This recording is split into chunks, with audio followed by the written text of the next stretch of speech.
Sualda deyilir, bir kənarı 30 sm olan qub şəklindəki bir qab yarısına qədər su ilə doludur.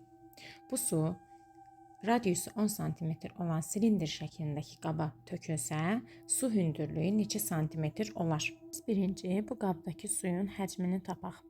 Bu deyir ki, qab yarısına qədər su ilə doldurulub, yəni burası olacaq 30-un yarısı, 15 santimetr. Həcmi tapacaq olsaq, 30 vur 30 vur 15. Aha, bu mayenin həcmi.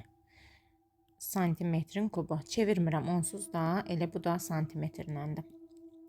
Silindrik qabın həcmi isə pi r kvadratı h-la tapılır. Pi 3-dür, r 10-dur. H da hələ axtarırıq ki, görək içərisindəki mayenin bu maye bura töküləndə hündürlüyü nə qədər olacaq? Həcmlər bərabər olmalıdır. V1 bərabər V2. Çünki su öz həcmini saxlayır.